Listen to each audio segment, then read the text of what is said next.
Avertissement. L'émission qui suit comporte des propos et des informations de sources douteuses, véhiculées par des personnages tout aussi douteux, dont l'accoutrement fait honneur à leur comportement. C'est sérieux, de rien voir de quoi ils ont l'air de... si vous êtes malencontreusement offensé par un ou plusieurs propos des geeks contre-attaque, ce serait un peu comme se choquer après un bébé chien avec les gens encore collés qui vient vomir sur votre soulier. C'est cute, un bébé chien. En direct des entrailles de CKRL, voici les geeks contre-attaque!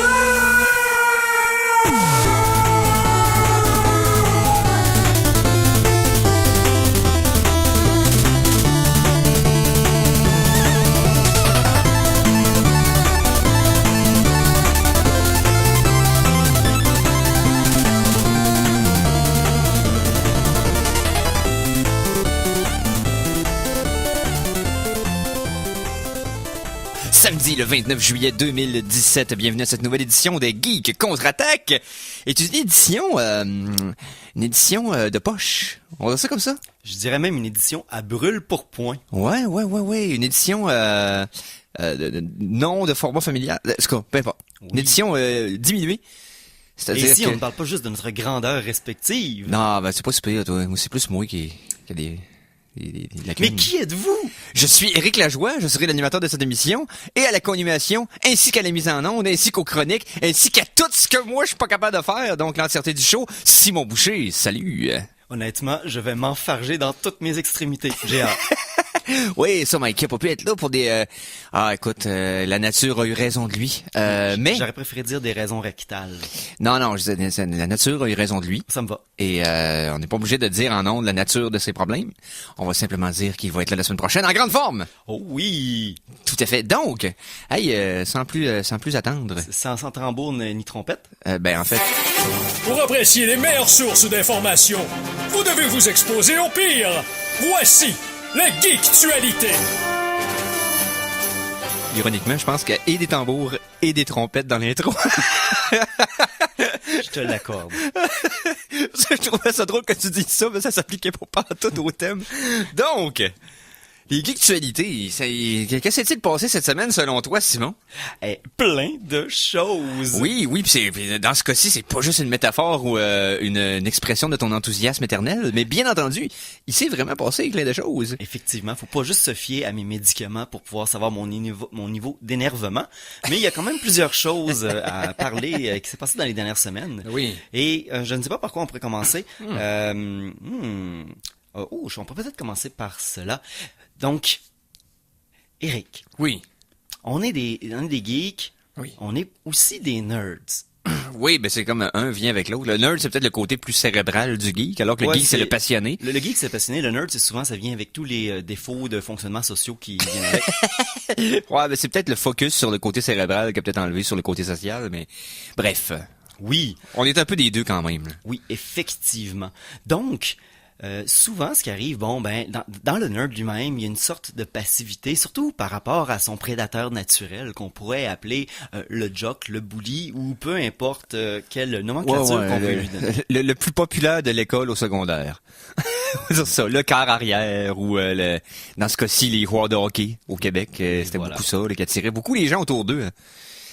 Alors que c'est compliqué pour les geeks. Bonne nouvelle pour ça, parce que là, pour l'instant, c'est que les souris. Mais les scientifiques ont trouvé une manière de transformer les souris les plus passives et les plus dociles en guerriers agressifs qui ne reculent devant rien et gagnent la majorité de leur combat de dominance dans l'intérieur des structures de contrôle qu'elles ont fait. Oh oui. Donc, c'est une modification qu'ils font sur les souris qui permettent, dans le fond, que ces dernières deviennent plus agressives, plus fortes. Ici, on parle un petit peu comme dans tous les films où ce qui crée des super soldats et que ça se revire parce qu'ils deviennent agressifs et incontrôlables par le méchant et à la fin, le méchant se fait tuer par ses propres créations. C'est ça, il s'évade de la prison pour tuer son propre créateur parce que c'est mal ce que t'as fait. Mais je vais quand même me servir de ce que t'as fait pour te battre. Donc, est-ce que c'est moralement cool? Mais ce qui arrive ici, c'est que dans le fond, pour les souris, ça les rend pas physiquement plus fortes, mais dans les combats de dominance de territoire, on pourrait dire, de souris, c'est pas nécessairement le plus fort qui gagne, c'est celui qui va rester là le plus longtemps, qui va s'acharner, qui ne connaîtra pas la peur et qui ne se nourrira que d'agressivité, peu importe sa force. Donc... Attitude, c'est le A de alpha. Et voilà. Donc, ça veut dire que scientifiquement, ils ont trouvé une façon pour que je devienne enfin intimidant.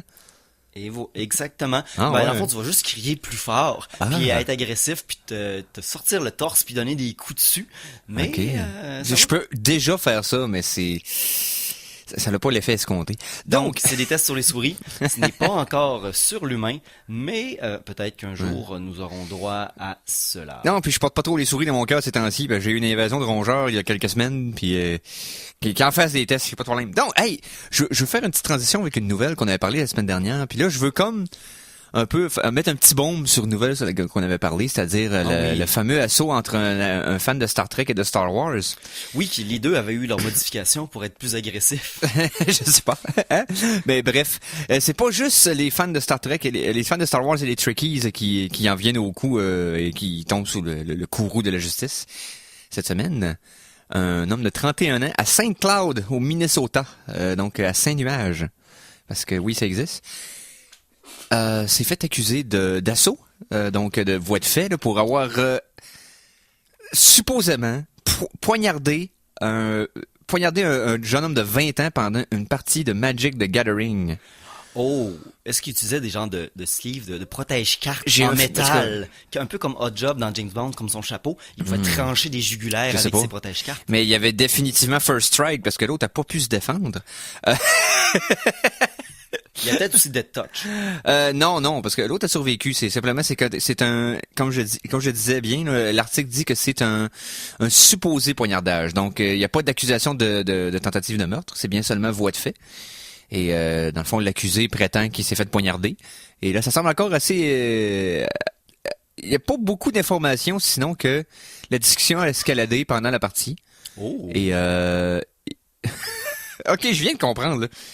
Ils disent que la victime a des cicatrices de poignardage. Cependant, l'agresseur l'aurait attaqué avec un genre de maillotche en rubber, tu sais, en caoutchouc, un genre de petite masse en caoutchouc.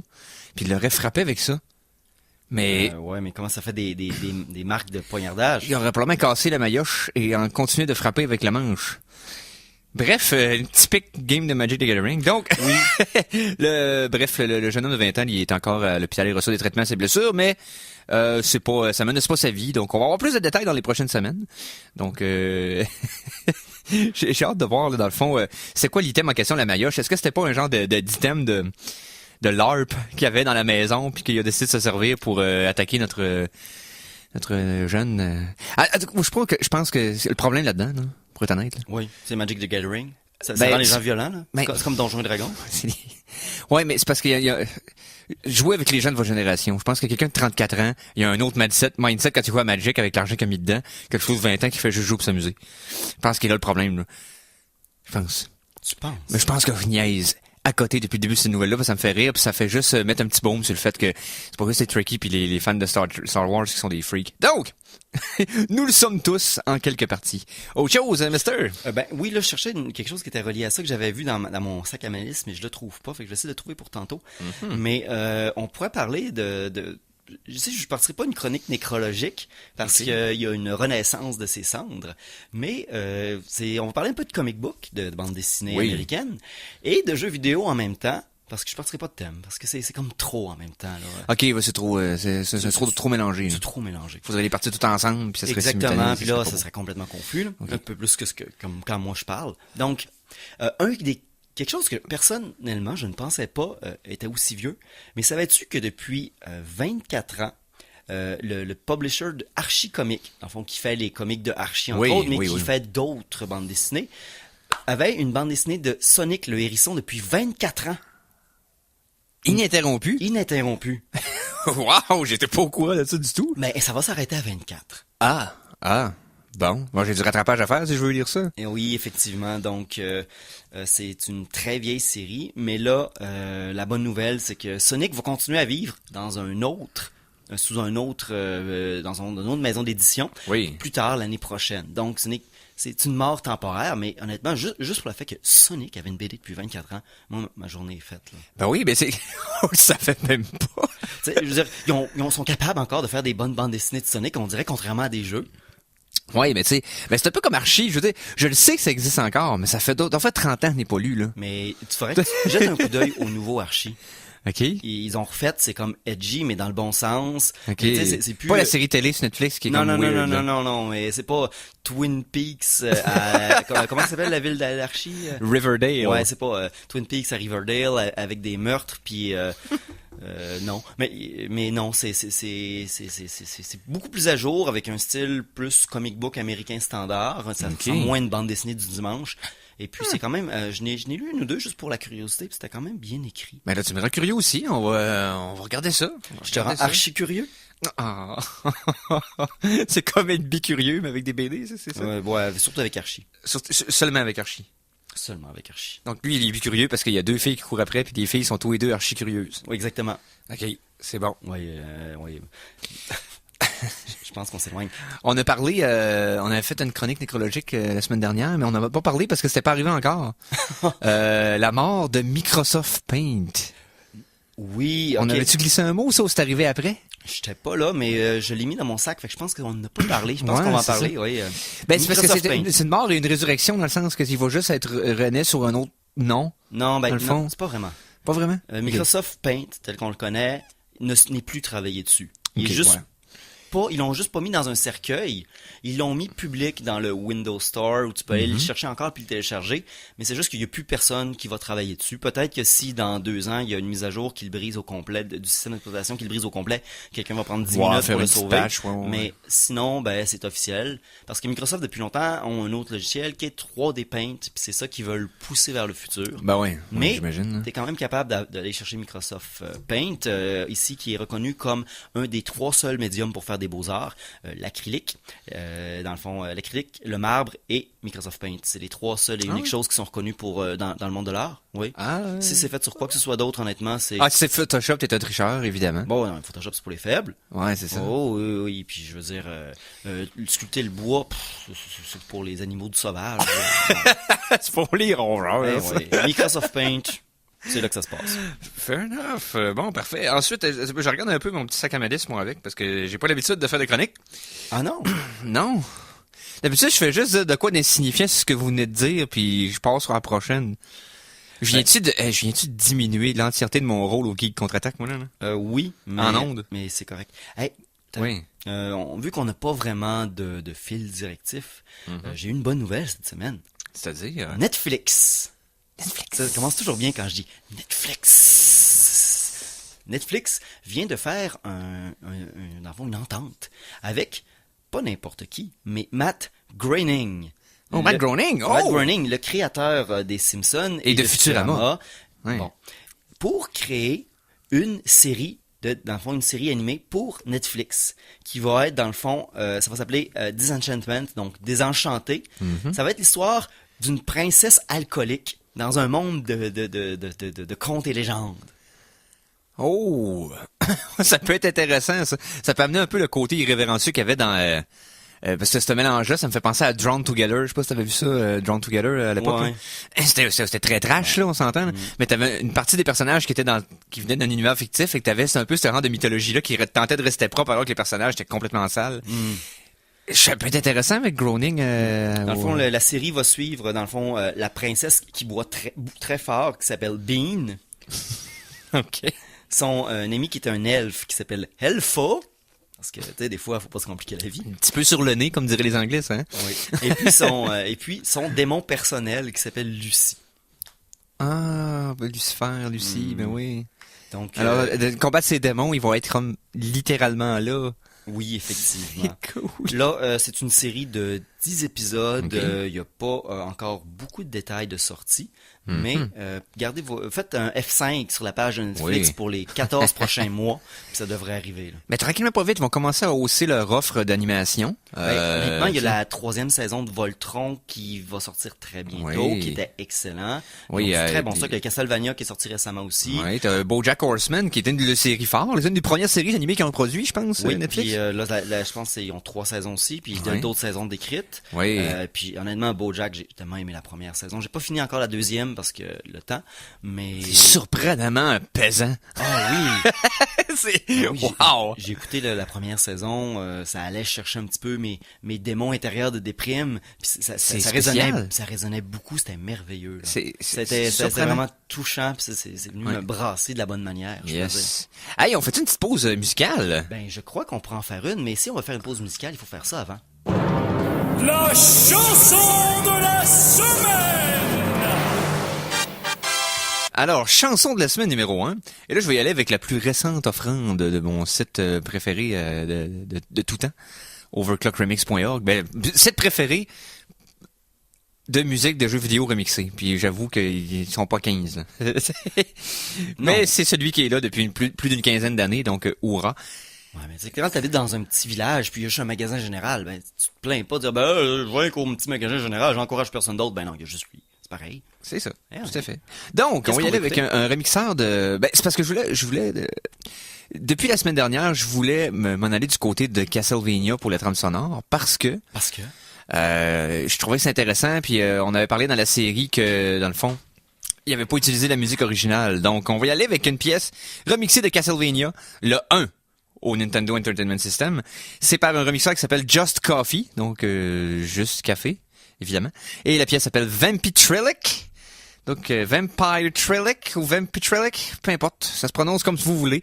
Et c'est ça, c'est sur les ondes de CKRL. Au Geek contre Attaque.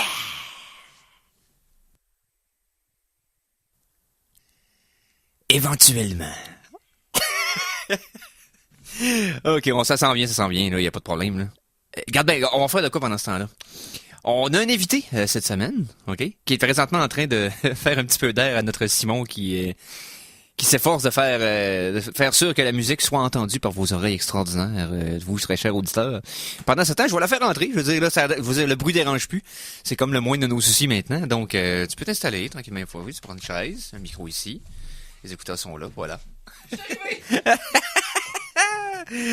Donc, on va faire des salutations plus ben, on va le faire officieusement là, on le fera officiellement plus tard dans l'émission. Donc, salut Virginie. Hello. Donc, je sais pas si on t'a entendu parce que là, pour la même question. Je pense que non, parce que Simon est occupé à faire marcher la musique, mais s'il monte ton micro. Un, deux, peut-être poil maudit. Non, pas encore. Te voilà. Ah, je suis là. Hey, allô! Te voilà. Donc, pendant qu'on essaie de faire marcher la musique, j'imagine que tu nous as préparé une petite chronique, quelque chose de pété à nous parler aujourd'hui. Juste un petit N de plus tard. Là. Ouais, ben en fait, lors de ma dernière visite, Mikey m'avait demandé c'était quoi mon top 5 des films les plus douteux. Finalement, on n'avait jamais eu à le faire, mais je l'avais gardé avec moi. En fait, c'est pas les films les plus douteux parce que le doute, bon, c'est subjectif. Tout à fait. Ce qui peut être quelque chose comme qui est plus une critique pour un membre des douteux va être plus quelque chose d'épais qui va faire rire pour un autre membre. Oui, effectivement. Donc, j'ai amené mes 5 préférés. Ah donc, oui, c'est voilà. de ça que je vais parler. Oh, puis yes. j'ai amené une petite toune aussi. Excellent. Hey. Moi, je pourrais même vous faire mes 5 préférés aussi. J'ai pas besoin de penser longtemps. J'ai déjà mon Hall of Fame dans ma tête, je pense. Oui. Ça se peut qu'on aille en commun. Ouais, c'est sûr. Moi, de mon côté, j'ai réussi à faire marcher la musique. J'avais pas plugué le bon fil dans le bon trou. Ah, il y avait deux filles pareilles un côté de l'autre. Ça peut briser des après-midi se tromper d'orifice. Donc, Qu'est-ce que je viens de dire là? Donc, on disait Vampitrillic de Just Coffee au Geek contre Attaque.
Alors, on vient d'entendre Vampirellic de Just Coffee. Ça, c'est le tout nouveau titre qui est disponible sur overclockremix.org. C'est sorti le 26, donc là, 3 jours, parce qu'on est le 29. Et je sais compter. C'est extraordinaire, hein? Oui. C'est capoté. OK. Donc, on continue avec... Parce que t'as toujours un petit creux. Les Geeks Contre-Attaque sont fiers de te présenter leur soupe minestrone pour le cerveau. Chronique en vrac! Ah, même si Mikey est pas là, il est dans nos cœurs et dans nos oreilles. Oui. Ainsi sois-tu, Mikey. Ainsi sois-tu, mon chum. Donc... Il est pas mort. Mais non, c'est pour ça qu'on y parle live. On dit ainsi sois-tu parce qu'il nous écoute probablement ou il dort. Ouais. Il y a des bonnes chances qu'il dorme. Ouh. Mikey, c'est comme Dieu. Il est partout. Mais peut-être Ouais. qu'il nous écoute en dormant, puis là, on est capable d'envoyer des messages subliminaux, donc, dans sa tête. Mikey, tu dois donner 5 piastres à Simon. Mikey, laisse-nous les clés plus d'avance pour pas qu'on stresse avant le show. Je dis ça de même. C'est pas que c'est arrivé pour vrai. Non, là, ça l'a pas du tout rappelé. Hey, mais on parle ici de Chronique en vrac, Oui! parce que là, on est en train de déraper, Ben, évidemment. chose qui n'est jamais passée ici. Ah non, on n'a pas un thème sonore pour ça parce qu'on dérape assez souvent pour en avoir un thème. Mais non, c'est ça, on dérape. Donc, Non, je vais pas voilà. utiliser. Quelle autre nouvelle qu'on pourrait parler? T'as-tu quelque chose dans ton petit sac, toi? Bien sûr. Bien sûr.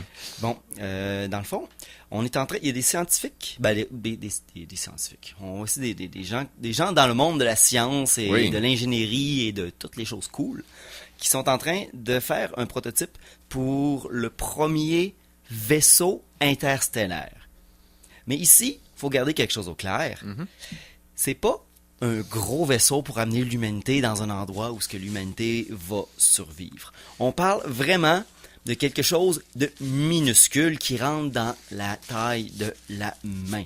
Un genre de petit drone qui pourrait faire le voyage pour nous rapporter, pour nous, tu sais, nous transmettre de l'information de là-bas.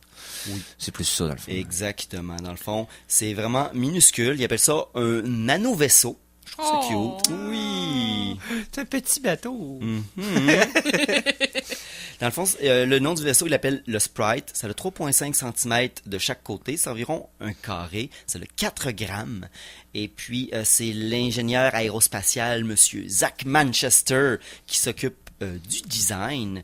Et dans le fond, il a travaillé là-dessus pour les 10 dernières années. Leur but, c'est de les envoyer vers Alpha du Centaure à une vitesse de 37 000 par seconde. Et c'est qu'environ 20% de la vitesse de la lumière. Ça va quand même être extrêmement lent avant de se rendre là. Mais ça devrait quand même pouvoir, à un certain point, rattraper la sonde Voyager 1 qui est partie en 77, donc plusieurs années. 77, 40... Oui. 77, 50 ans d'avance. Oui. C'est ça, 77? De quoi de même? 77, non, c'est 40 ans d'avance. Ah oui, 117, je suis né en 77. Je peux confirmer que c'est 40, là. Non, ouais, c'est 40 ans d'avance. Fait que ça va le rattraper à un certain point, donc. Et là, je dis trop d'informations personnelles en ondes, moi, là. Hein? Oui. Ouais. Oui. Donc. Veux-vous mon adresse aussi? J'ai même mon NIP, je le sais par cœur. Ah! Oui. Ouais, tu nous le diras en code morse sur son bureau au courant de l'émission. OK. Je veux pas le savoir. Sinon, est-ce que vous avez. Bouge pas, je me sors un crayon, je vais noter ça. Autre chose? Oui. Oui. Oui. Vous me forcez vraiment à vider mon sac. Ah non, ben c'est parce que c'est pas qu'on t'interrogeait ou quoi que ce soit, là. C'est juste que... Non, mais il y a. Bon. Il y a une première, pas parce que ça n'a jamais été utilisé, au contraire. On a parlé quand même dans le passé du CRISPR. Ici, je parle pas des CRISPRs, les délicieux craquelins. C'est ni une croustille ni un craquelin qui... Non. Le CRISPR, c'était, si je me souviens bien, qu'on est parlé en ondes, j'essaie de fouiller dans ma mémoire, c'était un genre d'enzyme qui pouvait réparer l'ADN.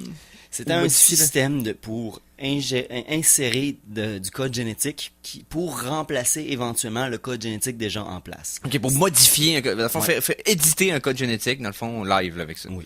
Ok, ça l'avait été testé sur des animaux avec grand succès. Et les premiers essais cliniques ont été faits sur un embryon humain.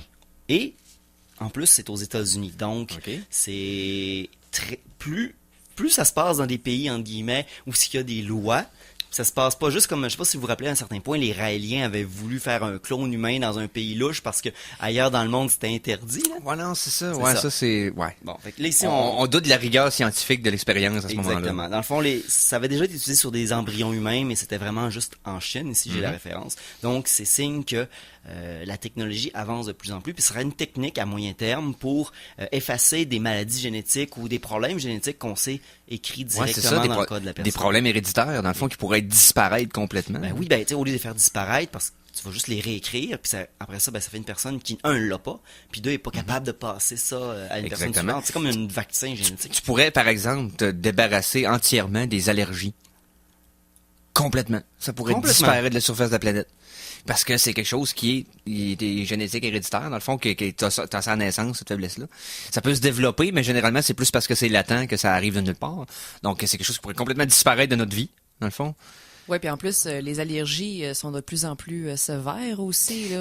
Moi, je me quelque chose que je trouve bizarre. Je me souviens d'un temps où on pouvait avoir des lunchs à l'école sans tuer personne, mais là maintenant, non, mais c'est vrai de plus en plus dangereux. Là. Ben, je me rappelle une époque où, je veux pas trahir mon âge, rien, je l'ai dit de toute façon, mais quand j'étais très jeune, les gens qui avaient des allergies, c'était une très faible minorité. Tu sais, on était très peu. Mais c'était comme quelque chose d'exceptionnel. C'était rare qu'ils en mouraient aussi. Tu ouvrais un pot de beurre de pinot dans la classe, puis ils disaient juste, ben j'en mangerai pas. Mais là, à cette heure, t'as pas le droit d'en avoir mangé 4 heures avant de rentrer dans la classe. Mais il faut faire attention parce qu'il y a certaines allergies effectivement qui sont plus présentes, mais comme beaucoup de maladies, c'est juste qu'on n'était pas capable de les identifier ou de trouver la source dans le passé. Effectivement. Il y a les deux côtés ici. Ça, faut pas juste dire, le monde sont plus malades. Oui, mais maintenant, on est aussi capable de savoir ce qu'ils ont vraiment. Fait que c'est sûr que les gens sans compter que certaines maladies aussi ont évolué avec la puissance des antibiotiques utilisés contre elles. Ouais, mais c'est souvent la même chose, mais en plus méchant. C'est ça, c'est comme un petit peu plus résistant, donc incapable de mieux spreader.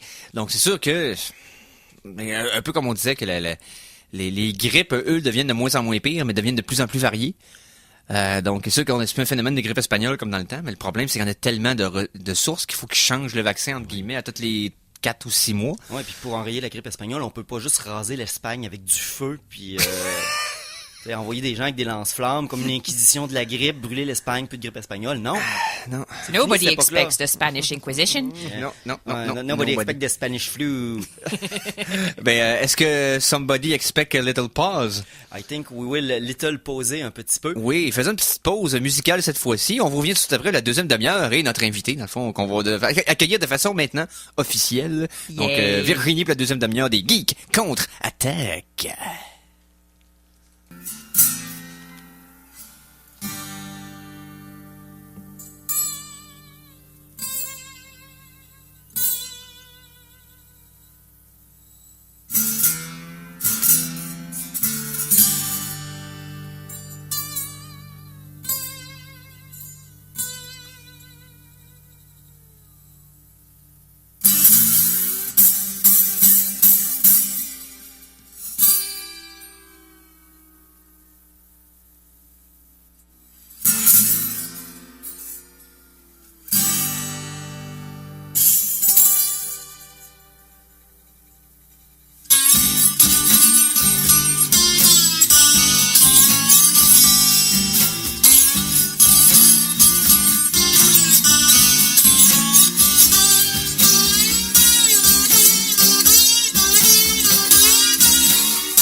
Hey!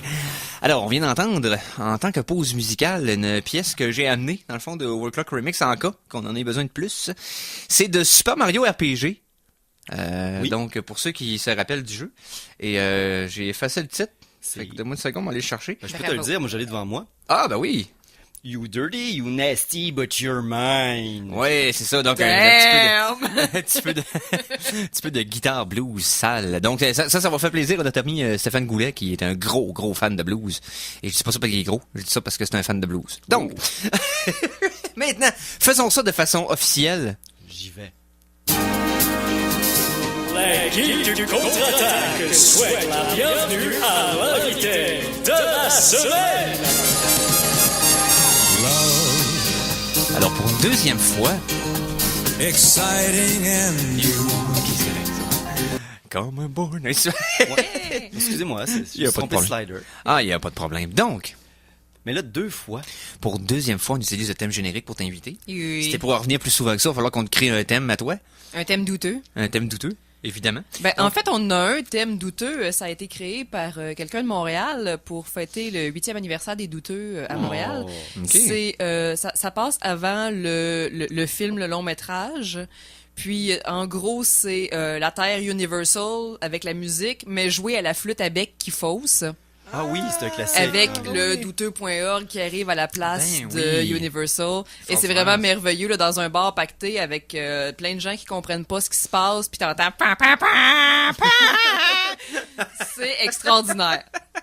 Bref, Virginie Brouillette, re-bienvenue au Geek Contre-Attaque. Pendant cette demi-heure, on va parler de cinéma médiocre. Notre cinéma un peu préféré. Je parle de toi bien sûr parce que t'es dans les douteux. Mais moi, Simon, de longue date, on fait ça depuis une bonne quinzaine d'années, à écouter des films bizarres de même en groupe. Oh oui. À boire, à s'amuser, puis à commenter ça dans nos salons. Puis quand on s'est rendu compte que ça se faisait dans les bars, on y était de temps à autre aussi pour tirer des bouchons de liège. Donc, parlons de films médiocres encore, mais comme on a parlé un peu avant la pause, dans le fond, on t'avait demandé à brûle pour point de donner ton top 5. Et là, on t'a pris de court un petit peu. Ouais, ben c'est ça. On s'était mis à parler d'autres choses entre-temps. Il y avait eu de la science à travers. Conan a fait sa chronique, sa chronique de série télé. Fait donc, que là, voilà. finalement, j'étais reparti. Puis là, en rouvrant mon cellulaire, je m'étais rendu compte que, j'ai pas parlé de mes 5 films préférés. Ben, c'est correct. Puis on va même pouvoir faire ça en utilisant toute la gloire et la puissance que les Geeks Contre-Attaque possèdent. Ah, on Il y a a un des top thèmes 5 de top à 5. Mikey! Oui, fait qu'on va utiliser le top 5. Fait qu'on fait dessus le top 5, on va faire ton top 5. OK. Puis si on pourrait se faire un top 4 ou 5 aussi, moi puis Simon, parce que moi j'ai des préférés. On fera comment choisir le baril en vrac de suggestions supplémentaires. Parfait. Nos mentions honorables. Ben, nos mentions déshonorables. Nos mentions. Ça donne Nos bien, j'en mentions. ai une aussi, une mention déshonorable. Yes. Nos Parfait. mentions dignes d'intervention. Donc, si t'as une mention, on va le faire maintenant. Ben, en fait, la mention honorable que j'ai pas mis dans le top 5, c'est The Room, parce que je pense qu'il faut en parler dans à peu près n'importe quoi qui se fait dans les mauvais films. Faut Oui. parler de The Room, qu'on l'ait aimé ou pas. C'est le fond du fond. C'est la ligne sur laquelle on base tout le reste. Donc, c'est un standard important à connaître. Oui. Mais Je dirais il peut que c'est pas. le plus mauvais commun dénominateur. Exactement. À peu près, Parce ouais. que c'est extrêmement ouvert à tous, parce que ça tombe pas dans les dangers du douteux ou ce que c'est soit 45 minutes de plan nichon avec de la musique italienne ou c'est pas sous-titré, un film turc sous-titré en arabe, puis dans le fond t'es capable de comprendre l'histoire uniquement parce qu'il y a un doublage en sourd-muet. Fait que Ou 6 bouts cool et 1 heure de discussion plate qui est tronquée parce qu'ils ont coté la scène dans le milieu puis les deux gars se parlent en dehors du champ. Ouais. Donc, ça peut être spécial, là, des fois, les vieux films comme ça. Ouais, en effet. Mais c'est ça. The Room, la raison pour laquelle je l'ai pas mis dans le top 5, c'est que j'ai des films que j'ai préférés à ça. Mais on a fait un événement, The Room, au douteux, qui a été vraiment extraordinaire. Oui. C'était plein en bas. On était arrivés là, habillés en tuxedo. Oui. Avec les des ballons cheveux de sales. football, à tirer des cuillères en plastique. Tout ça, Ouais, là. ouais. Bon, on n'avait pas de ballon de football parce qu'on pouvait péter les écrans. Ah, Donc, on ok, se pitchait ouais. des ballons, ce qui était vraiment ridicule. Charles avait sa grosse barbe à l'époque. Il ressemblait comme 2 gouttes d'eau à Mark. C'était parfait. Il disait « Oh, hi, Mark! » aux 3 secondes. Puis il était tellement tanné. Parfait. Donc, oui, The Room, évidemment. me apart, Virginie! Mais évidemment, The Room, c'est la norme. Puis il y a beaucoup de gens la génération récente de nanardeurs, on va les appeler comme ça, là, c'est le terme français. Écoutez, des nanards, là, ces mauvais films qu'on aime tant. Donc, la nouvelle génération de nanardeurs ont beaucoup été introduits à ça par The Room. C'est un film qui date de début 2000, début 2002, 2003, quelque chose du genre. Et la façon qui avait fait la pub de ce film-là a fait en sorte que bon, c'est quoi ce film-là? Ouh, c'est ça. Et ça c'est devenu c'est devenu un événement overnight, là. Puis que le monde s'en sont parlé, bouche à oreille, tout ça, puis c'est devenu ce que c'est devenu. Donc, ouais, c'est peut-être le tout dernier, mais nous, on parle souvent plus des films fin 70, années 80, début 90. Là, on est vraiment dans la table extraordinaire l'âge d'or des films mauvais. Je propose qu'on lance ça en grand, donc, mesdames et messieurs, préparez-vous. Numéro 5! Alors, en 5e place, c'est tes films préférés dans les films poches? Oui, c'est sûr que ma gang de douteux m'en voudrait si je ne parlais pas des films de Tarkan. Ces célèbres BD qui ont été refaits en film dans les années 70. La plupart des films avaient le même acteur, mais bon, suite à une espèce de pétition et un scandale parce que l'acteur avait été remplacé, comme quoi, même un acteur de film de série Z peut avoir son fan club là, de gens complètement dédiés. Mais ici, il faut clarifier quelque chose parce que Tarkan, c'est un culte dans une bande dessinée, mais en Turquie. Oui. Donc, c'est l'Astérix de Turquie. Oui, c'est ça. C'est pour ça que c'est une super de bonne BD, mais les adaptations... Oui, mais c'est l'époque du film turc à son meilleur. Oui. Donc... Oui, c'est ça. Alors Tarkan, on a fait justement un festival Tarkan aux douteux. J'en avais parlé lors de ma dernière visite. Dans le fond, c'est à une époque où est-ce que chacun d'entre nous choisissait son film à tour de rôle pour chaque semaine. Étienne avait décidé, moi, je passe toutes les Tarkans. Ça avait duré une affaire comme 3 mois. À chaque mois, on avait un Tarkan. Le monde, vers la fin, était plus capable parce que les gimmicks sont à peu près les mêmes d'un film à l'autre, surtout quand on les regarde bout à bout, là. Mais c'est ça. En gros, c'est cette espèce de Astérix poche qui est tout le temps dans les mêmes décors d'un film à l'autre, même si ça se passe pas toujours au même endroit, qui travaille techniquement pour Attila le Hun, même si je pense qu'on le voit dans un seul des films. C'est un petit peu le Game of Thrones turc. Aussi. Ouais, on a des shots très très gratuites de la sorcière qui se met à poil pour aucune raison et qui veut tout le temps séduire Tarkan même si elle veut le tuer. Qui meurt dans chaque film et qui revient dans le film d'après. OK. On a des scènes extraordinaires où est-ce qu'il pitch des gens dans le feu, des choses... Est-ce que le héros du cinéma turc, Cüneyt Arkın lui-même, fait partie de cette... Non. Ah! Ça n'a aucun rapport. Ah, malheureusement. Il est cool, Cüneyt Arkın. Mais pas de trampoline puis pas de faux combats. Non, les faux combats, il y en avait. Des trampolines, pas tant. Pas à ma connaissance dans les films de Tarkan, mais on a eu droit à un des films où est-ce qu'il y avait une gang de saltimbanques. Fait qu'eux autres étaient du genre à grimper sur les murs et à sauter partout. C'était vraiment très drôle. Ça faisait des beaux convois divertissants. Surtout quand ils se font courir après par des gardes qui ont des épées en carton. Puis des armures en aluminium qui partent au vent, c'est extraordinaire. De cette série de films de Tarkan-là, c'est lequel ton préféré, dans le fond, le top 5 officiel? Celui avec le Kraken. Mais je me souviens plus du nom. Tout ce que je sais, c'est qu'aux 5 minutes, il sacrifie quelqu'un à une espèce de Kraken qui prend comme 3 heures à sortir de l'eau à chaque fois. C'est super beau. Puis à un moment donné, j'ai parti à pleurer parce que le chien était tombé à l'eau puis j'étais sûre qu'il allait se faire bouffer par le Kraken. Oh, c'est triste ça. Oui. Allons-y avec le prochain, Simon, s'il te plaît.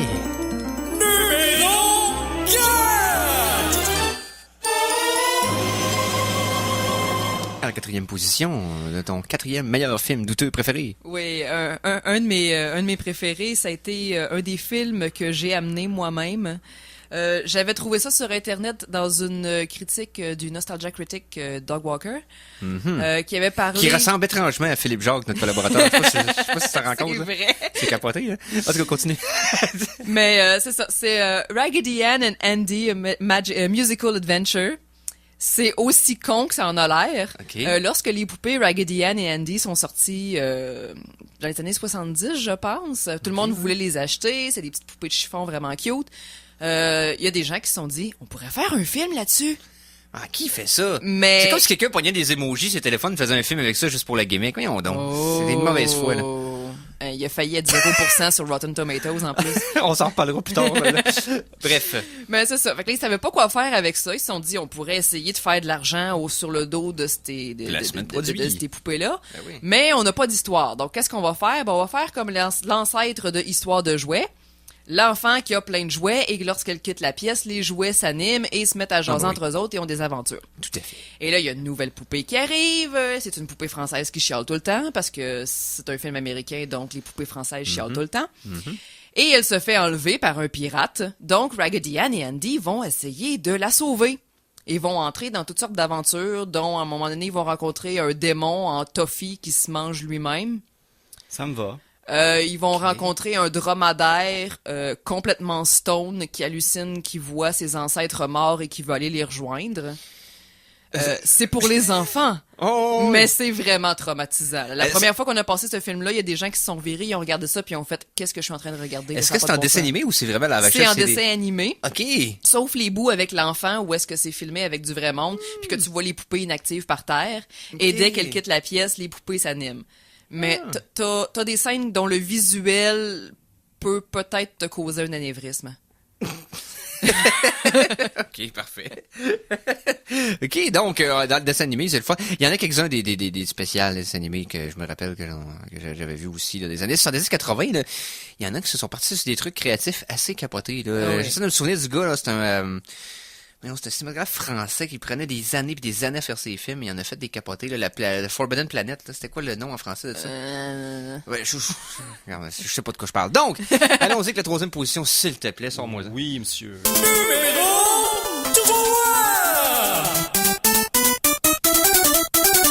Alors, numéro 3 de tes films douteux préférés. Le numéro 3, t'es-tu en train d'échapper toutes tes affaires à terre? Non, numéro 3. C'est parce que t'es excité parce que le prochain qui s'en vient, c'est Singham. Oh, alors on va dans le Bollywood, dans le Tollywood, en fait. Ouais, je parle pas de l'original tamil de 2010, mais bien du remake de 2011, celui avec sa chanson thème qui joue à chaque fois qu'il entre dans une pièce, qui fait le bruit du lion à chaque fois qu'il se bat, qui court plus vite que des gens en voiture, qui défonce un poteau à main nue puis qui frappe des gens avec. Qui flippe un gars, qui sort quelqu'un d'un char qui est en train de faire des tonneaux dans les airs. Exact. Pour le frapper à terre pendant que le char crash en background, c'est extraordinaire. Écoute, puis à coup de claque, il donne pratiquement pas de punch, c'est juste c'est des gifles. Puis une fois de temps en temps, il enlève sa ceinture pour donner des coups de ceinture aux méchants pour dire t'as vraiment été un Il donne des corrections dans le fond. Lui, c'est un adulte puis il donne des leçons aux criminels, tu devrais pas faire ça. Dans le fond, c'est le policier de rêve que tous les policiers rêvent d'être. C'est John McClane, Chuck Norris, puis il y a un petit peu de kung-fu par rapport de Seagull qui essaie de faire croire qu'il fait des arts martiaux, mais dans le fond, il fait juste genre faire des mouvements dans le vide. Tout ça ensemble, ça fait Singham avec la super belle moustache de film de porn des années 80. Alors, c'est une moustache à faire douter quelqu'un de son orientation, là. Ça, c'est de la moustache. Oui, vraiment. Je pense qu'il y a plusieurs hommes dans la salle qui sont tombés enceintes juste après avoir regardé Singham. Effectivement, t'en développes un utérus, c'est extraordinaire. Moi-même, j'ai eu des triplés pendant le film.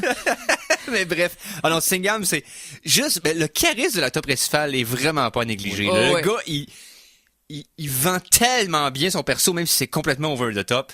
Il l'assume d'un bout à l'autre, c'est malade. J'aime Tollywood, parce que Bollywood, c'est que Bollywood est plus grand public, puis quétaine. Tollywood, c'était plus vers les films d'action. C'est une autre région, la langue, il y a des différences dans la langue et tout ça. D'autres régions de l'Inde.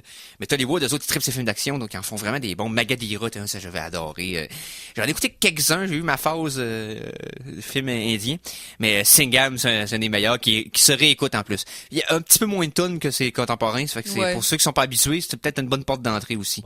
Mais en même temps, la tune d'introduction de Singham raconte absolument tout ce dont tu as besoin de savoir pour le personnage, là, que c'est une espèce de lion extraordinaire, puis qu'il est comme quasiment descendu des dieux. La première fois que tu le vois, il est en train de se baigner dans une espèce de piscine de purification dans un temple, il y a des fleurs partout. Puis là, il sort en slow-mo, tout huilé de sa piscine. Et là, les gens courent tout le tour. Puis là, il y a des enfants qui sont genre « Ah, tu es notre héros! » Puis c'est extraordinaire. Une fin de semaine typique, quoi. Une fin de semaine typique pour Singham. D'ailleurs, ils en ont fait un deuxième aussi. pas tout à fait aussi bon que le premier, mais quand même assez délectable. Puis l'acteur principal, qui s'appelle AJ quelque chose, a joué aussi dans un autre film qui s'appelait Action Jackson, qui était à peu près du Singham, mais pas de moustache.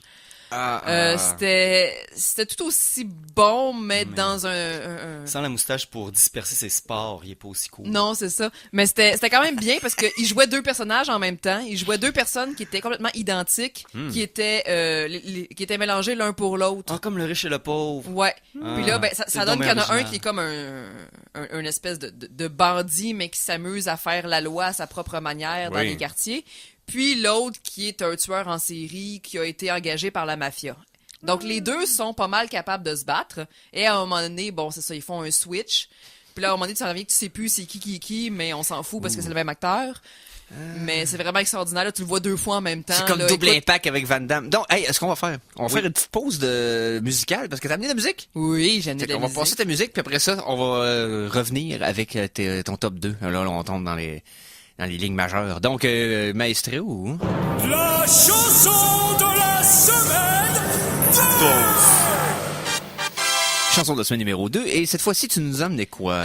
J'amène une chanson qui s'appelle Unicorn par Ty et le Chouk que j'ai ramassé sur YouTube. Ça m'a été offert par un membre des Douteux. Qui est aussi ami avec moi. Philippe, je te salue si tu nous écoutes. Considère-toi salué. Si tu nous écoutes pas, c'est ton problème. Voilà. Il va probablement pogner le podcast éventuellement. Oui, c'est ça. Alors, il m'avait envoyé ça en me disant ça serait parfait pour les douteux. Et en effet, c'est parfait pour les douteux. Je vais vous laisser entendre l'histoire par vous-même. Ça commence par un petit conte vraiment mignon. Et lorsque la musique arrive, on comprend qu'est-ce qui se passe. Parfait. Mais je vais citer, parce que j'adore vous envoyer vos propres citations en pleine face. Je vais citer notre Mikey National. Lorsque je lui ai présenté la chanson, il m'a répondu « Il devrait y avoir plus de hard electro avec des histoires de quéquettes qui tombent dans la vie. » C'est ça son commentaire? Ouais. Bon, ben écoutons ça au Geek Contre-Attaque!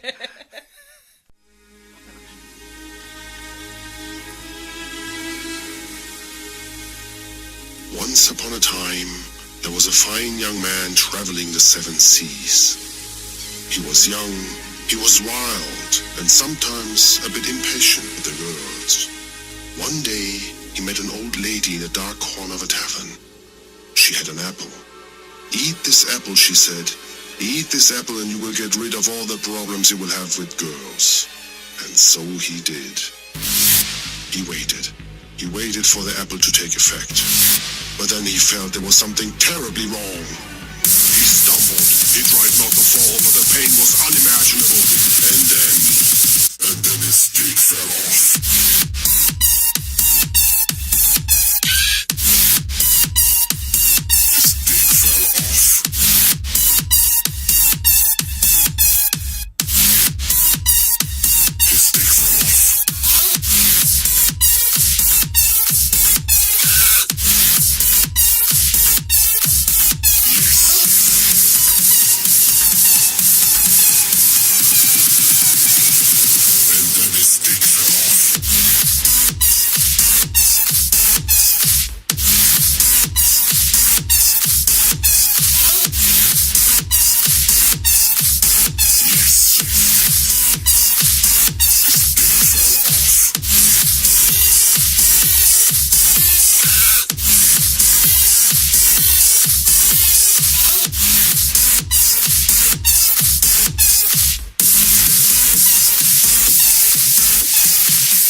Devastated and deprived of his manhood, he lost the will to carry on.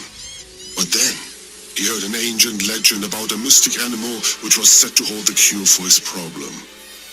The only thing he needed to do was to touch the horn of the gosh, is my dick long unicorn. He instantly set sail, went to Moon Island, found the beast, and after a long and furious battle, finally touched its horn. The curing process started immediately. In fact, the growth was so immense that from that moment on he was known as the three-legged pirate. He sailed back to the tavern, searched for the old lady, and then they fucked all night.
Donc, c'est quoi le nom de ça? Attends un petit peu, je vais sortir mon petit papier. Ça s'appelle Unicorn par Tai et le Chouk, avec 2 U pour Chouk. Choc. Donc, vous pourrez voir la version complète sur YouTube, j'imagine. Hein? Oui, Ah oui, oui, tout à c'est fait. Sur très- l'internet quelque part là. Ouais, c'est très ça. facile à trouver sur les internets. Plus grivois que je m'en attendais. Oui, c'est vraiment n'importe quoi, là. Fair enough. Donc, hey, je pense qu'on est rendu... On est rendu au numéro 2. On est rendu au numéro 2. Ouais. Numéro 4! Il y a un Qu'est-ce problème. qui se passe? Les chiffres sont partis dans l'autre sens. Ouais. Numéro 2! Numéro 2. Donc, Vous nous trouvez ça. des bons chiffres. Ouais, c'est ça. Tu sais, il y a des gens dans la vie qui ont comme des bugs avec la technologie, là, dès qu'ils Mhm. rentrent dans une pièce toute plante, là. Oh, oui. Ça m'arrive souvent, fait que c'est peut-être ma faute. Bon, ben c'est définitivement ta faute. Ok. Numéro 2, c'est Ouais. lequel? M'envoie d'abord! Donc, Alors, numéro 2, c'en est un que moi, j'ai vraiment adoré. On l'a passé 2 fois au douteux depuis que je fais partie de l'équipe. oh. Malheureusement, on a peut-être un petit peu saturé quelques scènes, donc ça fait qu'il y a des membres qui sont un petit peu tannés de voir le film, parce Ok. que à force d'avoir des demandes spéciales, ben... Oui. À un moment donné, va falloir prendre un break, puis Mhm. peut-être l'an prochain repasser le film. Ben, c'est comme les karaokés qui veulent pas que tu fasses voyage. À un moment donné, c'est Ouais, normal. Ou Bohemian Rhapsody, parce qu'elle joue tous les soirs. Ben oui. Puis parce que tous ceux qui la font fausse. Il y a ça aussi. C'est pour ça que je la mime, cette heure. Je déconne pas. J'ai toute une série de mimes, puis je fais une version pour les souris muets. Dans le fond, les souris muets. J'ai besoin de voir mais, ça. Mais c'est quoi le film? Oui, whatever. C'est quoi le film? Le film, c'est Italian Spider-Man. Oh! Alors, contrairement à ce que le nom pourrait faire croire, ce n'est pas un film italien, c'est une parodie australienne des films italiens des années 60 et 70, des films qui étaient d'un kitsch absolu, mais là, Oui. c'est une parodie, donc ça se veut kitsch, mais c'est vraiment le over-the-top kitsch. Et non seulement une parodie, mais en plus une recréation aussi de la production de ces films-là, parce que Oui. l'équipement qu'ils utilisent est littéralement les caméras de l'époque. Là. Un peu comme ceux qui ont vu OSS 117, c'est la même Ouais. chose, qu'ils avaient utilisé le même genre de cinématographie pour le film. Puis à peu près le même genre d'effets spéciaux aussi. Oui, exactement. Ça fait aussi référence à d'autres réutilisations non américaines de super-héros américains, comme par exemple la série japonaise Spider-Man, qui était sur Spider-Man, mais que ça venait comme de l'espace, de la planète araignée, puis qu'il y avait genre des espèces de robots qui ressemblaient plus à des Transformers que d'autres choses. C'est canon dans l'univers Marvel. Hein. Pour vrai? Dis-moi jamais ça. Depuis le Spider-Verse, on a décidé que le... Oui, ils sont allés chercher dans un Spider-Verse avec son robot géant pour se battre contre les progéniteurs. Nice! Parce que les Japonais faisaient une version Kamen Rider d'à peu près toute, là, dans le fond, dans ces années-là. Ah donc, non, c'était absolument horrible. On a passé le premier épisode d'ailleurs de Spider-Man, puis les gens croyaient pas ce qu'ils voyaient là.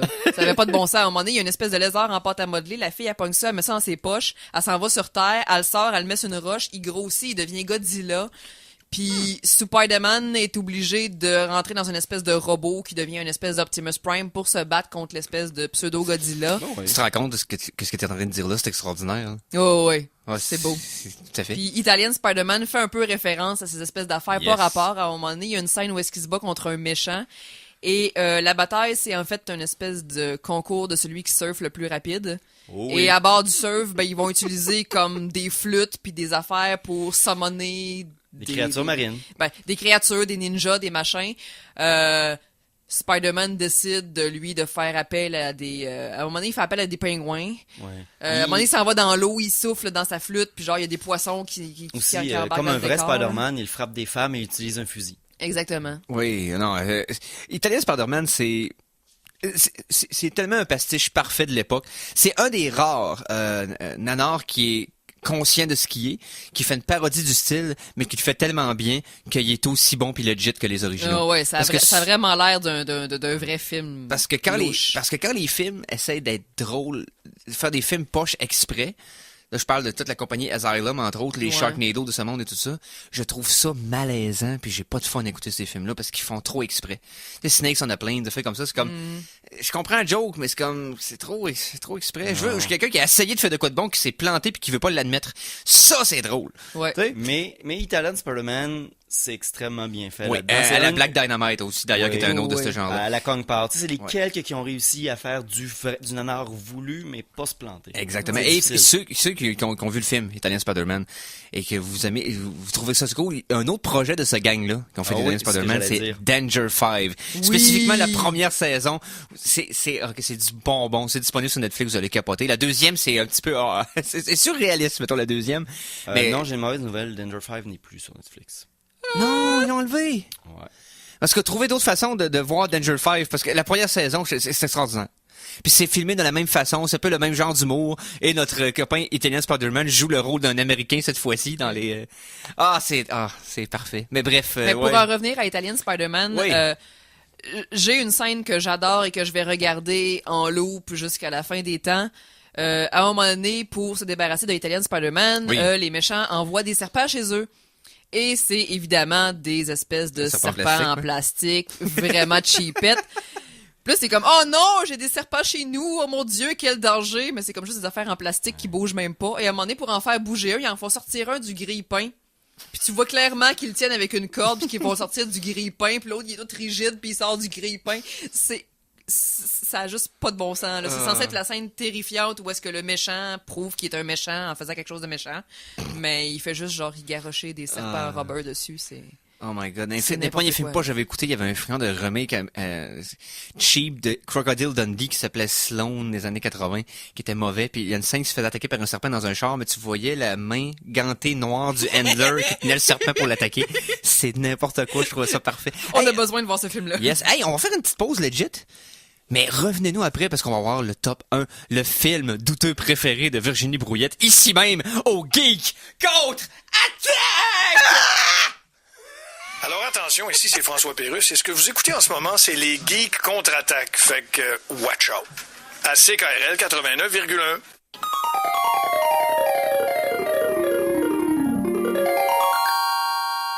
De retour de la pause, revoici les Geeks contre-attaque! Et nous sommes de... Ben voyons. Oh! Je sais ce qui se passe. C'est bon. Ah, ok, Simon vient de trouver l'anguille sous roche. Oui. Parfait. Donc, nous sommes de retour avec moi-même, Eric, Simon à la console et Virginie comme invité de la semaine. Allô? Et on y va avec ton numéro 1, ton film préféré douteux ever. Présente-nous ça, Mikey.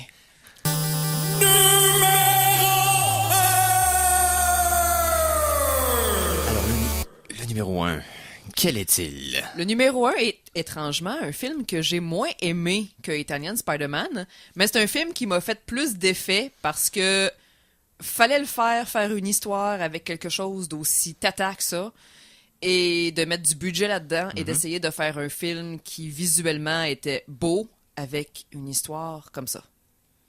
C'est un film de 2010. Ça Oh. s'appelle Rubber. Oh, Robert! C'est l'histoire Ça va prendre d'un plus de détails. pneu qui tue. Ouais, un pneu qui... C'est un film d'horreur avec un pneu tueur. Ben, tu sais, je veux dire, j'ai vu le film de micro-ondes qui tue, le film de condom qui tue, le film de frigo qui tue, le Oui. film de tout qui tue, quoi. Ouais, mais Robert est allé chercher quelque chose de vraiment spécial. C'est la manière dont le pneu est filmé. Ils ont vraiment essayé de nous faire croire qu'il y avait une entité à l'intérieur de ce pneu-là puis que ça avait des sentiments.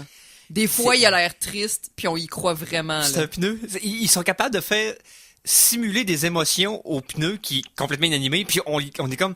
Ça marche! C'est l'acteur de l'année, ce pneu-là. Donc, c'est l'histoire, évidemment, de un pneu qui s'appelle Robert, parce que Robert, ça sonne comme rubber, et qui décide de s'enticher d'une jeune femme, et donc il va tuer tout sur son passage pour essayer d'avoir la fille. Il Ce qui tue de est- façon télékinétique, en passant. Oui. C'est ça, on le voit jamais commettre le crime, c'est juste qu'à un moment donné, pouf, il est plein de sang. Ouais, c'est ça. Les choses autour de lui explosent, puis c'est vraiment extraordinaire.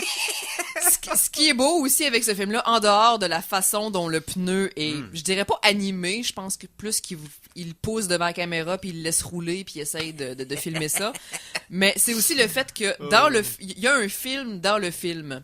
il y a des gens qui vont se rencontrer sur une butte et qui vont assister au tournage du film pendant qu'il se fait. C'est vrai. Et qui passent des commentaires absolument horribles. Il y a une espèce de policier qui arrive au début du film et qui fait un immense speech sur le fait que les choses dans la vie ont aucune raison d'exister. Et c'est ça, ça a une espèce de petit côté méta, mais vraiment pas nécessaire. C'est le film qui s'observe lui-même. Oui. Qui s'observe lui-même, qui est au courant que c'est pas un bon film. Les spectateurs dans le film, quand ils se rendent compte que c'est le pneu qui est le tueur, ils veulent pas y croire, là. Ils sont complètement dans le déni. Ils disent, mais voyons non, ça peut pas un pneu qui tue. Mais oui, je te l'avais dit que c'était le pneu qui tuait. Mais non, ça se peut pas un pneu qui tue. C'est complètement ridicule. Ils regardent le film de loin avec des jumelles, pis sont genre, le gars, il va mourir. Ça a pas d'allure. T'as l'impression d'assister à une pièce de théâtre faite par des enfants qui ont comme imaginé l'histoire sur le fly, mais à qui on leur a donné du budget pour faire un film avec le meilleur acteur de tous les temps, Robert Le Pneu. Parfait. Hey, Robert, bon choix pour ton numéro 1. J'en avais pas vu beaucoup dans ton top 5, mais j'avais à tout le moins vu ton top 2. Donc, Italien Spider-Man et Robert, ça c'est évidemment. Fait que t'as pas encore vu Singham. Puis Singham, c'est vrai, Singham, je l'ai vu. Parce que là, si t'as pas vu Singham, il faut absolument que tu regardes Singham puis que tu tombes enceinte. Je l'ai pas juste vu, je le possède. Oh! Je l'ai dans ma collection, donc non, Singham, c'est comme un classique. Donc, hey, Simon, on fait-tu une petite, à la volée, une petite mention honorable de nos côtés? Parce que moi, j'ai peut-être un top 5, je pourrais faire un petit top 5 rapide, là, sans décrire chacun, là. Ouais, non, vas-y. Mais, tu sais, moi, je dirais qu'en 5e place, j'irais avec probablement Silent Assassin, qui est un film dans la lignée des films que Linda Blair, après l'exorcisme, a voulu faire pour montrer qu'elle est un adulte crédible. Mais avec des scènes qui sont... un genre d'enlèvement politique dans lequel, dans les otages, il y a un petit vieux puis une petite fille de 5 ans, puis il y a il y a des choses qui ont l'air vraiment plus pédophiles qu'ils devraient. Une façon créative de faire cracher un ordinateur, c'est-à-dire de flipper le clavier pour que l'ordi pogne en feu. Plein de choses extraordinaires dans ce film-là. Hey, j'ai pas essayé ça. Silent Assassin, c'est parfait. Ensuite, je dirais aussi Jim Taka. Jim Kata, un film qui avait décidé de prendre un gymnaste, qui avait été aux Olympiques, essayer d'en faire un héros de film d'action, puis qui se battait avec la gymnastique contre les bad guys. Ça fait toujours quelque chose de beau quand tu prends un sportif, tu lui demandes d'acter. Il croise une fille en faisant des backflips. Je le connais pas parce qu'il y a comme deux personnalités puis fait un backflip. Quand il arrive de l'autre bord, il parle avec une autre voix. C'est n'importe quoi parce que le gars est pas bon acteur, c'est parfait. Donc Jim Kata, il est très bon. C'est comme dans l'animé, la fille qui éternuait puis qui changeait de personnalité. Elle changeait même la couleur de ses cheveux, c'était merveilleux. Oui, ensuite le premier que j'ai vu, Warrior of the Lost World. Ça, c'était avec Robert Ginty, la flambée des films italiens de l'époque qui faisait des films post-apocalyptiques, mais qui avait l'air d'être filmé à Charlevoix, là. Mais tu sais, c'était comme de la pelouse, tout avait l'air en santé, mais non, c'était un futur impardonnable où ce que tout est cruel. Pis un genre de pseudo Mad Max manqué, là. Il n'y a plus aucune vie sur cette terre. Il y a un arbre dans le coin, là. C'est ça. Et Robert Ginty, dans le fond, mieux connu dans Whitefire, bien sûr. Ah oui, Whitefire. Donc, Robert Ginty, qui est clairement là pour le chèque de paye puis qui passe tout le film à s'emmerder. Mais il y a aussi Donald Pleasence. Donc, Dr. No en personne, qui est dans le film. Aussi l'actrice qui jouait la protagoniste dans Star Trek, le premier film. Okay. Il y a des acteurs de renom là-dedans, mais c'est mauvais. C'est quoi, il y avait toute une piscine à payer, c'est quoi, là? Ah, écoute, mais il y a tellement de failles fascinantes dans ce film-là, à un intervalle régulier, c'est un de mes préférés. J'en ferai l'analyse plus pour pousser à un moment donné, là, c'est extraordinaire. Deuxième position, Chinango. J'espérais que tu dises Chinango. Chinango, parce que c'est une découverte que j'ai faite par pur hasard en allant dans un dépanneur, parce que le plastique du DVD était déchiré juste à ce que le gars, tu vois juste son bras qu'un tatou, ok? Puis le plastique est déchiré le tatou. J'ai fait comme le tatou tellement fort que déchirer le plastique du DVD, je trouvais que ça faisait... Puis je l'ai acheté. C'est un film d'arts martiaux mexicain. Ben c'est bien badass. Et pas un film d'arts martiaux mexicain. Un film d'arts martiaux tourné au Mexique. OK. Avec tous les clichés de films d'arts martiaux, mais fait au Mexique. Avec le budget que ça peut donner l'impression de... C'est le premier film d'arts martiaux qu'ils ont créé au Mexique, dans le fond, cinéma là-bas. Mais ça, c'est cheap. Mais cheap. Les couleurs, le ciel. Oh, écoute. Les posters. Quand tu vois un poster avec un tigre, que tu comprennes que c'est un poster avec un tigre, le poster rugit. OK. Parce que le gars qui fait le son de design a décidé que, hey, on voit un tigre, ce serait cool d'entendre un tigre. C'est extraordinaire. Sinon, le high kick du boss final, sans rien dire. Ah, les façons subtiles. Ah, oui. Ben oui, écoute, la façon que le boss de la fin se prépare au combat est sensationnelle. Écoutez, la subtilité avec laquelle notre héros espionne les bad guys est aussi extraordinaire. Donc, Chinango, c'est un classique. Et mon préféré, Forever, le samouraï de Los Angeles. Donc, Samurai Cop. Oh mon Dieu, oui. Le premier. Écoute, je suis probablement un des seuls qui... J'ai la version VHS en français, j'ai la version DVD en anglais, et j'ai commandé et j'attends par la malle la version Blu-ray aussi. Je vais l'avoir en 3 exemplaires différents sur 3 médiums différents. Pourquoi? Et selon Archambault.ca, le seul DVD de Samurai Cop qui a franchi les lignes au Canada dans toutes les Archambault ever, c'est celui que j'ai commandé moi. Pas que j'ai commandé, je me l'étais fait offrir en cadeau. Mais c'est la seule fois qu'il avait traversé les lignes au moment où je me l'ai fait acheter. Donc, je suis weird de même. Samurai Cop, c'est mon film préféré. Simon? Tu préférais en anglais louche ou avec le doublage français? Les deux. Mais encore mieux en français parce que je l'ai vu la première fois en français. Puis si ça fait maladroit en anglais, tu peux imaginer quand ils ont essayé de traduire ça. Parce que souvent, un mauvais doublage va faire que le film va prendre une dimension complètement différente. Oui, et l'avantage du mauvais doublage, c'est que dans la version originale, Amir Chevran ne connaissait rien en sound design. Okay? Là, c'est le directeur que je parle, le réalisateur. Donc, le son est inégal pendant le film. Il y a des bouts, t'entends pas les discussions entre les personnes. Mais en doublage, tout sonne égal. Fait que le son est meilleur. Fait que t'entends mieux toutes les répliques poches. Puis ils traduisent pratiquement littéralement. Là. Ils ont pas essayé d'être créatifs. Ils ont pas le budget d'être créatifs. Exactement. Fait que c'est juste parfait. Moi, la version française, c'est encore meilleure. Donc, Simon, toi? Je vais en nommer juste un. Mais c'est un film qui m'a affecté beaucoup. OK. Et je vais y aller avec Mon ami robot. Aussi connu en anglais sous le nom de Robot in the Family. Je t'ai tellement détesté ce soir-là. Oh, que j'ai pas aimé ce film-là. Mais pour les bonnes raisons, là, tu sais. Ou je l'ai aimé pour les mauvaises raisons. Peu importe. C'est l'histoire d'un... Vous savez, le père de famille typique qui a une business en train de s'effondrer, qui est pas bon, que sa femme est fâchée contre lui, puis qui est distrait, puis qui décide plutôt que de focusser sur les bonnes choses, de se construire un robot pour détecter de l'or. Mais bien sûr. Qui appelle Gold Digger. Et c'est l'histoire de ce robot-là qui vire fou. Il y a un méchant qui veut une relique. Le robot n'arrête pas de parler sans cesse et ne dit jamais rien de moindrement drôle, même si c'est un enfant sur le LSD. Ils ont manqué leur public cible du début jusqu'à la fin. Ils ont même pas réussi à faire quelque chose de poche qui deviendrait un film culte. Là. Non, il y a des moments trop dark pour un film familial, puis il y a pas d'humour pour un film familial.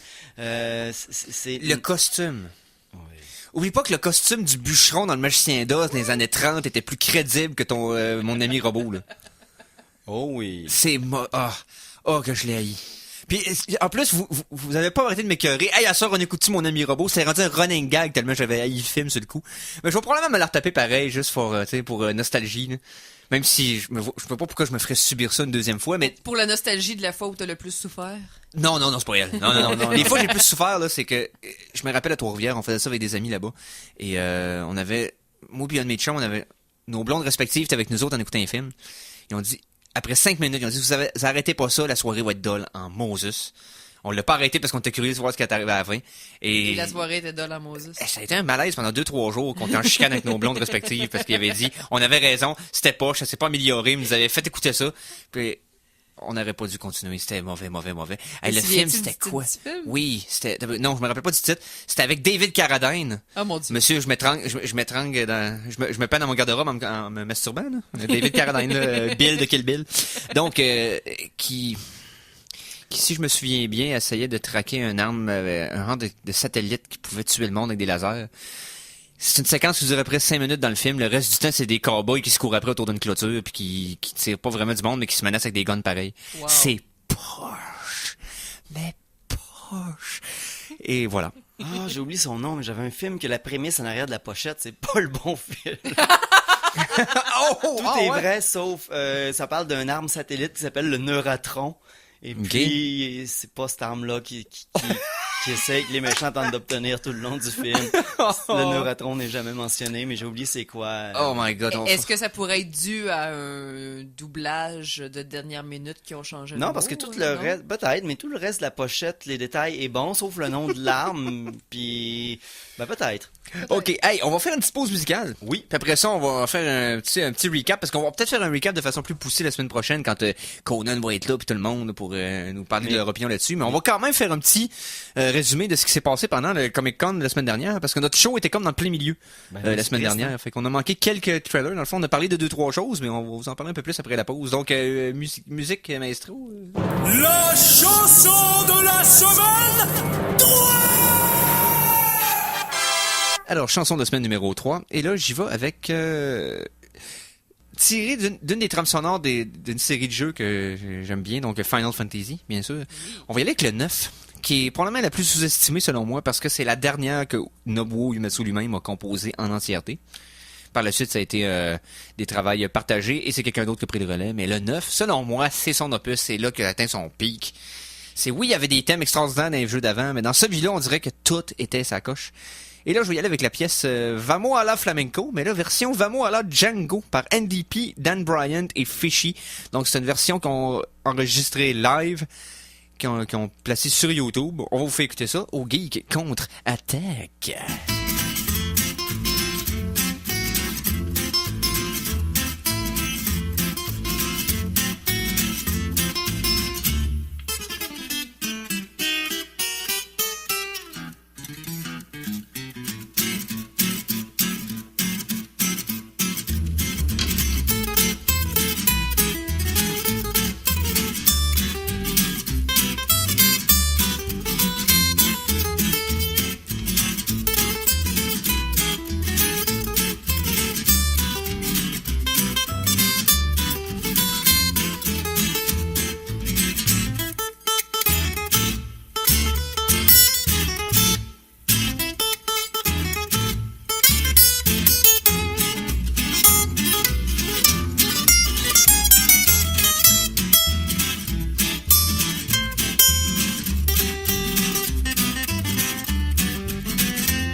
Alors, nous sommes de retour. Donc, on a écouté Vamo a la Django. Donc, ça, c'est encore tiré d'Overclock Remix. Rustin Harvey en avait beaucoup. Donc, voilà. Et la raison pour laquelle le titre a changé pour Django, ça a-tu rapport avec Django Reinhardt? C'est peut-être juste leur version à eux, une façon de changer de titre ou de mettre leur version à eux, mais non, je vois pas d'autres raisons pourquoi fait que là, ça veut dire que le guitariste a pas essayé de jouer avec juste deux doigts? Non. Non. Non. Triste. Ça aurait été drôle. OK. Donc, parlons un peu du Comic-Con. Donc, on va faire un bref survol, de voir qu'est-ce que vous avez vu, de quoi on a pensé. Qu'est-ce qu'on pense de ce qu'on a vu au Comic-Con en survol. On fera une analyse plus poussée la semaine prochaine. Tout d'abord, on vous avait parlé de ce qu'on avait vu comme bande-annonce avant de rentrer en ondes la semaine dernière, mais on n'avait pas encore... J'avais vu que la bande-annonce de Defender était sortie, mais je l'avais pas écouté encore. J'ai écouté ça, ça semble intriguant, mais encore là, ils nous ont pas montré quelque chose qu'on n'avait pas vu déjà. Donc, je suis encore entre deux chaises là-dessus. Quelle autre chose qu'ils ont parlé aussi? Netflix a annoncé de quoi? J'essaie pas de m'en rappeler. Mais... Bon, j'ai oublié comme un niaiseux. Oui, c'est vrai! Ben oui, c'est vrai! Une des bandes annonces les plus magistrales. Est-ce que vous l'avez vu? La bande annonce de Stranger Things saison 2. Non. Qui est sortie en fin de semaine dernière. Je suis même pas à jour dans un. Ah, t'as pas encore écouté la première ou t'as pas fini? Je l'ai écouté, mais pas au complet. Fait que je suis tellement pas à jour, là. C'est pas grave, c'est encore sur Netflix, c'est encore disponible. C'est parfait, mais tu l'as vu, tu vas capoter. Mais la bande-annonce de la deuxième saison, une des meilleures utilisations de musique d'une bande-annonce que j'ai eu depuis une couple d'années. Quand j'ai reconnu le thème, pendant la bande-annonce, le poil m'est levé ses bras en disant « Ah, c'est clever, c'est parfait, c'est tellement ça. » Mais c'est quoi? Je le spoil pas parce que le bout de ma chaise, parce que le fait que je le savais pas m'a complètement j'étais assis, mais ça m'a si j'avais été debout, j'en aurais tombé.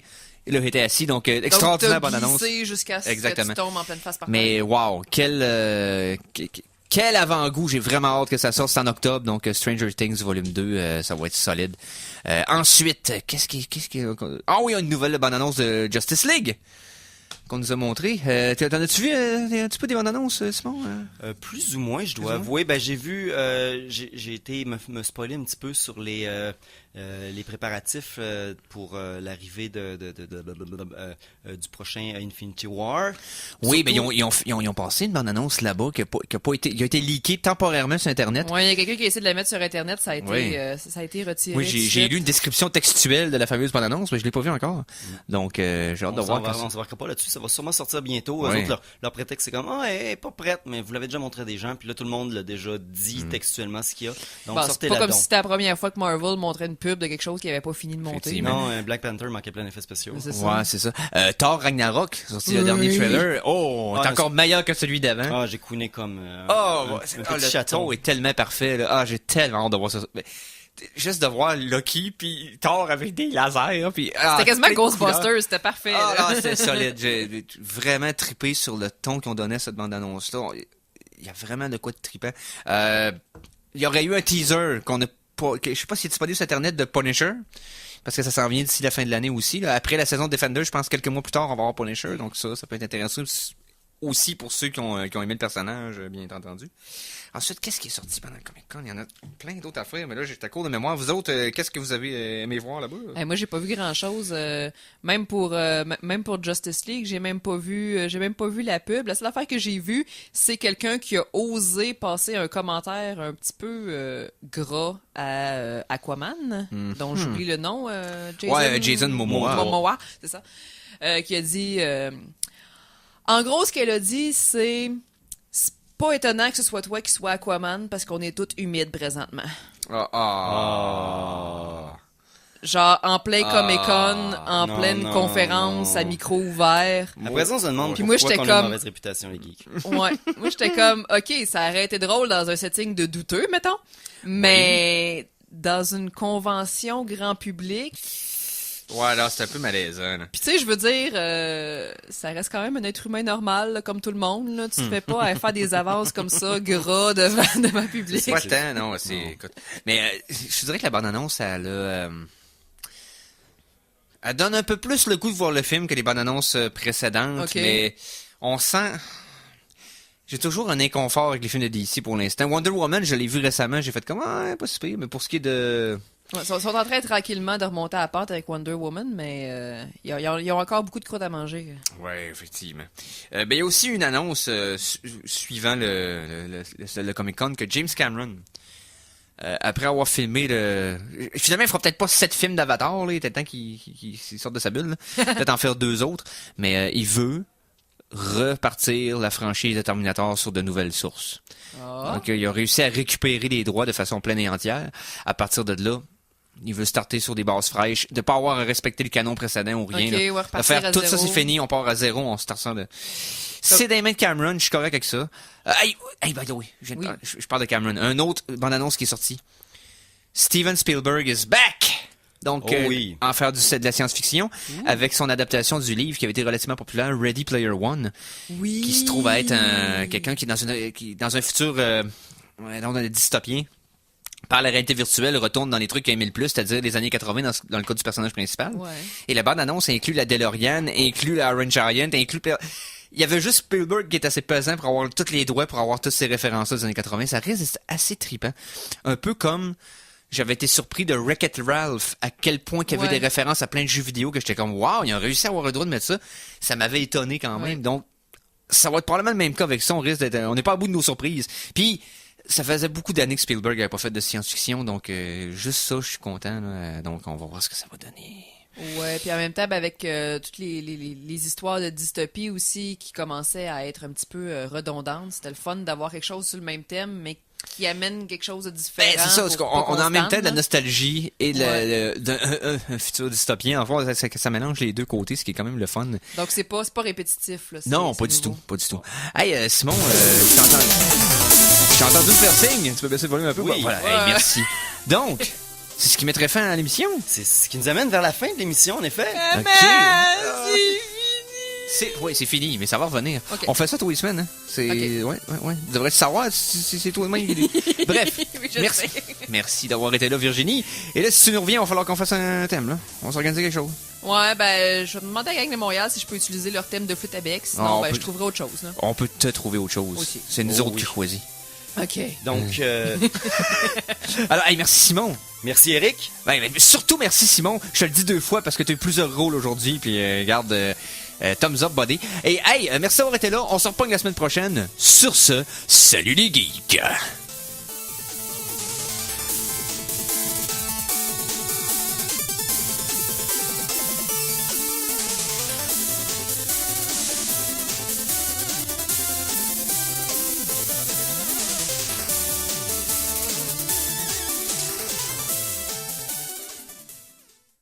Téléchargez l'émission Les Geeks contre-attaque sur ckrl.qc.ca ou abonnez-vous à son podcast sur iTunes.